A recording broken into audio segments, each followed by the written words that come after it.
बिस्मिल्लाहिर्रहमानिर्रहीम।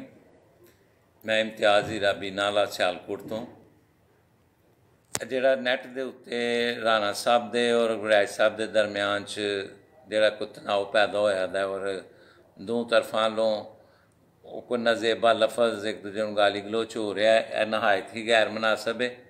तुसीं दोवें ही साडे लई मोहतरम हो ते अच्छे हो ते शौक वास्ते है बहुत अच्छा नहीं। मेहरबानी करके ते मेरा मैसेज सुन के ते दोवें धिरां आपस में सीज़फायर कर लो।